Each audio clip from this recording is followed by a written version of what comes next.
Hi everyone, welcome back to my channel. Today's video is going to be this cute candy hearts themed nail set. So I'm starting off with a bunch of these gorgeous pastel colors. So I've got a couple from Apres and some from Beetles over here, and I am super excited for this nail set.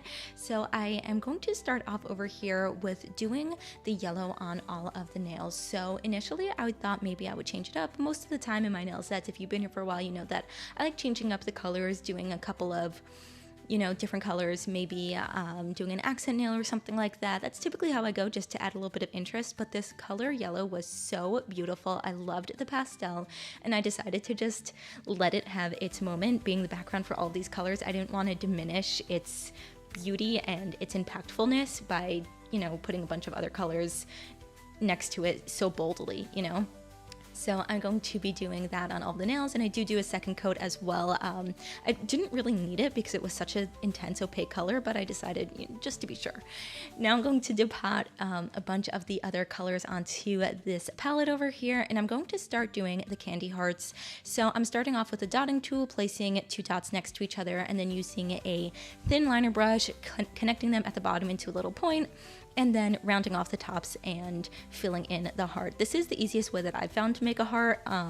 It's really simple, and I just keep, perfecting and finessing the shape a little bit as I go along. Over here, I was just wiping off my brush. I realized I had a bit too much gel polish, and sometimes if you've got too much on your brush, the design can really get away from you a little bit and end up being a little bit more bulky and too much texture going on if that's not what you're looking for. So I definitely suggest wiping off your brush occasionally. Don't be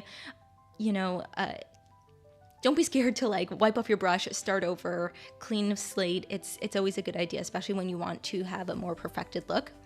And of course, the further away you place the dots, the larger the heart is going to be. So I am kind of playing around with different shapes and sizes.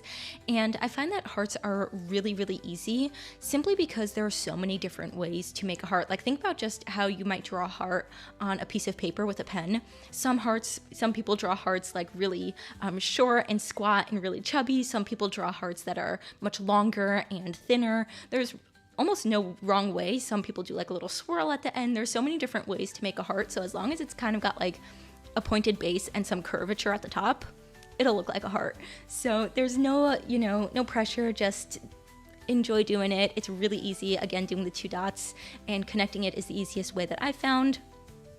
And there's really almost no wrong way to do it.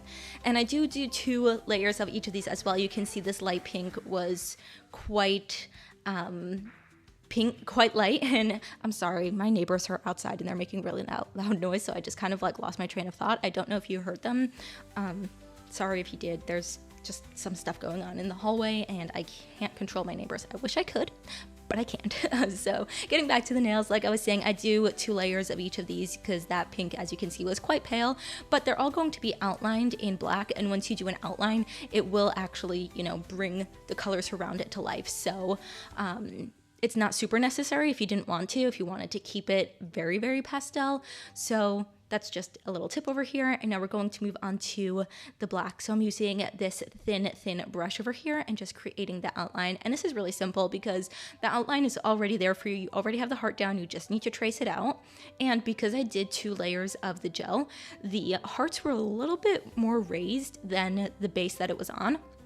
And it kind of created this slight ridge that was perfect for my brush to lean against and kind of follow. So that actually worked out really, really well. And again, with an outline like this, it's really easy to just perfect. Obviously you don't want to make it too thick. You don't want the outline to overtake the entire design. But if you mess up a little bit, you can always just add a little bit more thickness to certain areas and just fix up the outline like that. So as you saw, I created this kind of half moon shape on the side of the heart over here to kind of add a little bit of a 3D effect, make it look a little bit like those adorable little candy hearts that we have during Valentine's season. And if you wanted to, you can even add a bit of shading to that small little sliver of the heart over there and kind of create a bit of shadowing and make it look really 3D. I didn't think about it until after I finished the nail set, and then at that point it was just a little bit too late.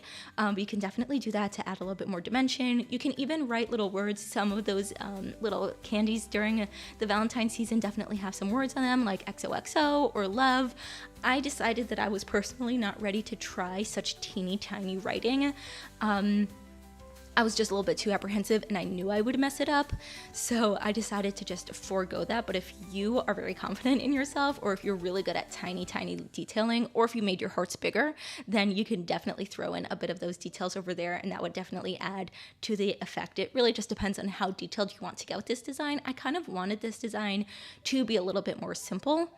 I did want it to have a little bit more of like a whimsical child-like look to it. I could have done all those extra details, but I chose not to for my own sanity. I was not ready to embark on that kind of journey. So now on this nail over here, I'm going to be doing a French, and I felt like for me, a French was pushing it a little bit too much. I was kind of stressing about doing this French the entire time, which is why I started with those hearts. I was like, you know, the hearts are going to be a lot easier to do, so start with the easy thing, get into the groove of it. I didn't want to start straight off with a French because I knew I was going to definitely mess it up. And I think my Frenches have been getting better. I don't do them often enough. I really should do them more, but I don't know, it's hard to like get yourself to do something that you feel like you're not great at. Definitely let me know if you feel the same. Like, because I know I'm not great at it, I don't want to do it often, even though I know that the only way to get better is to do it, you know, but it's just like I hold myself back. Let me know if you're the same way, or if you just dive into things and, you know, roll with the punches, I guess. So I wanted to stick with the candy theme, so I'm doing these little stripes over here in the purple. I'm sorry I'm a bit out of camera, but I'm just doing some stripes so you're not missing too much, and I'll come back in frame. I didn't realize that I had gone so out of frame. So I'm just adding a little bit of stripes. I felt like pastel stripes was just very much on the theme of candy, and I kind of wanted to keep this, like I said, very whimsical, very childlike, definitely candy themed. So this was a great way to add a little bit of interest to a French nail without making it way too complicated. And I also feel like the stripes kind of helped balance out the French a little bit. It was definitely not perfect, but I think the stripes kind of like hide that fact. So if you feel like your French didn't come out exactly how you wanted it, try adding a little bit of detail into the French area, and it might hide the lopsidedness a little bit if it's not too bad. So over here, I'm just adding a bunch of these beautiful pastel glitters onto this nail over here. Some of them are matte, some of them are sparkly, and I'm just placing them down with a brush and then kind of spreading it around. I didn't want it to be too perfect. I wanted it to kind of look like an explosion of candy or confetti, but I was kind of placing it around a little bit, doing a little bit of finessing. I did remove that gold one that was right there in the center. I didn't like how that was looking. The color was just not fitting with the rest of the theme. But other than that, I'm just kind of placing everything around, trying to make sure nothing is overlapping too much. I didn't want to add too much bulk to these nails, but I did want it to look like an explosion of candy. Now, to add a little bit more to the French nail and to hide the slight lopsidedness of this, it honestly doesn't look so bad from where I'm sitting now. It just, you know, you're always very much more critical of your own work than you know, maybe someone else is. But I thought these little pastel beads were so cute. They definitely brought to mind some candy. I personally am not a huge candy fan. I don't eat candy. Rarely do I eat candy. I can't remember the last time I had candy. Let me know if you are like a candy eater, if you love that kind of stuff. I don't know, for some reason, as I've gotten older, I say this as I'm 24 years old, but I feel old. I don't know, the more I eat candy, the more I just kind of feel like it just makes me feel really nauseous and icky afterwards. I'm not sure why. Maybe it's just like I'm not used to the sugar overload. But anyway, just finishing off the rest of the design over here, adding a bit of these iridescent pearls and some of the pastel pearls over here to add a little bit more of the fun playfulness to the set. I really love how this came out. It kind of looks like gumballs or I don't know, some sort of like candy, and I think it's really, really cute. So I'm going to finish off with a shiny top coat. I thought about adding some glitter to the heart nails, but I felt like it would just kind of overwhelm the look. Let me know what you would have done, because I thought about it and then I didn't want to do it and then not like it and then risk kind of maybe ruining it or not being able to take it off completely. I don't know. I thought that just leaving it simpler would kind of get the message across without being too overwhelming. I didn't want it to be too elaborate. I did want it to keep it a little bit simple, like I said, a little bit childlike. And I do love how the set came out. I think it's really, really cute. It definitely makes me think of a candy shop. I think it's super, super fun. Let me know what you think of this set down below, and I will see you all in my next video. Bye.